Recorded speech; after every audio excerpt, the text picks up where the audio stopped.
एक बार की बात है, एक जंगल में एक कौवा बहुत दुखी रहता था।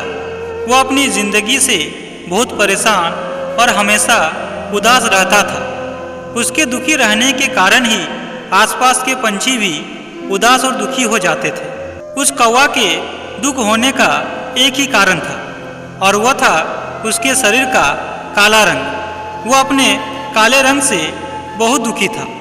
वह सोचता था कि बाकी पंछियाँ कितने सुंदर हैं, सबके कितने अच्छे अच्छे रंग हैं, लेकिन भगवान ने मुझे ही रंग काला क्यों दिया। उसकी यह सोच ही उसे बहुत दुखी कर देती थी।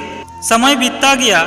एक दिन जब कौवे की मनोव्यथा ऋषि को पता चला तो ऋषि ने कौवे से कहा कि तुम्हें कौन से रंग का शरीर चाहिए।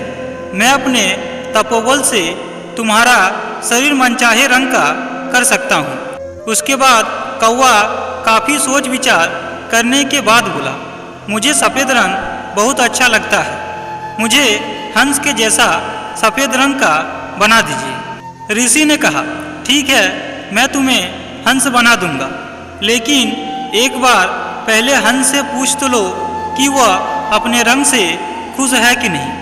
कौवा हंस के पास गया और बोला, हंस राजा, आप तो बहुत खुश रहते होंगे क्योंकि आपके शरीर का रंग कितना अच्छा है और एकदम सफ़ेद रंग कितना सुंदर लगता है। सफ़ेद रंग शांति का प्रतीक है।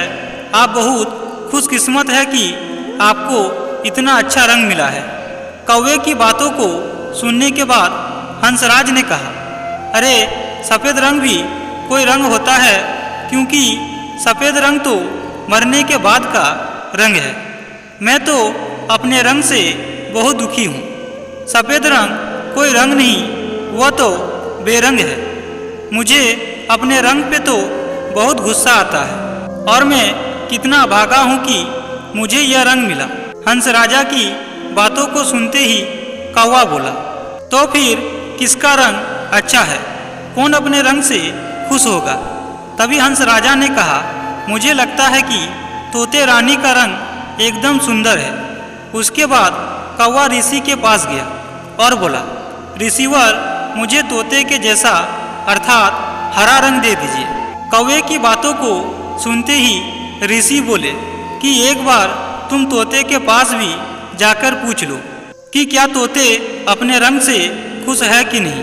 उसके बाद कौवा तोते के पास गया और बोला, तोते रानी, तुम तो बहुत खुश होगी क्योंकि तुम्हारे शरीर का रंग कितना सुंदर है और हरा रंग कितना सुंदर लगता है।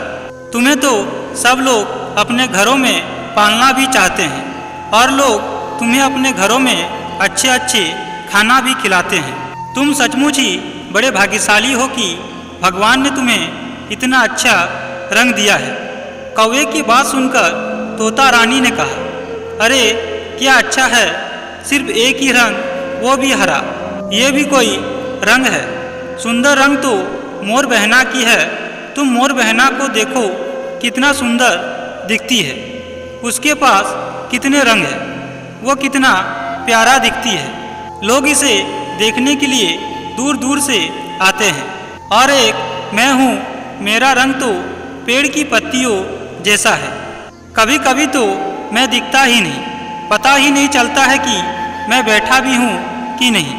मुझे तो अपने रंग से बहुत चिढ़ आता है।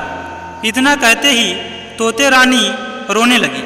तोते की बातों को सुनते ही कौवा फिर से ऋषि के पास जाकर बोला कि हे ऋषिवर, मुझे मोर के रंग का बना दीजिए। सचमुच ही मोर बहना का रंग बहुत सुंदर है। कौवे की बातों को सुनते ही ऋषि बोले, ठीक है, मैं तुम्हें मोर बना दूंगा, लेकिन एक बार तुम मोर से पूछ तो लो कि क्या वह अपने रंग से खुश है कि नहीं। उसके बाद कौवा मोर के पास गया और मोर का रंग देख के बहुत खुश हुआ और बोला कि मोर बहना, तुम्हारे शरीर का रंग कितना सुंदर है। सारे सुंदर रंग तुम्हारे ही शरीर पे भगवान ने दिया है। सचमुच तुम कितने भाग्यशाली हो, जिसके कारण लोग तुम्हारी सुंदरता को देखने के लिए दूर दूर से आते हैं और तुम्हें देख के बहुत खुश हो जाते हैं। उसके बाद कौवे की बातों को सुनते ही मोर रोने लगे और बोली, मेरा रंग ही मेरे लिए अभिशाप है। मेरे रंग की वजह से ही लोग मुझे कैद कर चिड़ियाघर में रखते हैं, और अगर मैं जंगल में रहता हूँ तो शिकारियों की पैनी नज़र मेरे ऊपर हमेशा रहती है, और मैं न तो ठीक से जी पाता हूँ और ना ही मर पाती हूँ। शिकारियों तो मुझे मारकर मेरे बालों का व्यापार करता है। कितना दुर्भाग्यपूर्ण मेरी जिंदगी है। सुंदरता ही मेरे लिए घातक बन गई है। मोर बहना की बातों को सुनने के बाद कौवे ने ऋषि मुनि के पास गया और ऋषि मुनि से माफ़ी मांगने लगा और बोला, हे ऋषिवर, मुझे क्षमा करें। मैं अपना मूल्य भूल गया था कि मैं ही इस संसार में सबसे सुंदर हूँ और मेरे रंग के कारण ही मैं आज़ाद हूँ। उसके बाद कौवा वहाँ से चला गया। मित्रों, हमें कभी भी किसी से अपनी तुलना नहीं करना चाहिए, क्योंकि तुलना करने वाला मनुष्य कभी सुखी नहीं रहता है। हमारे पास जो भी है उसी में हमें खुश रहना चाहिए।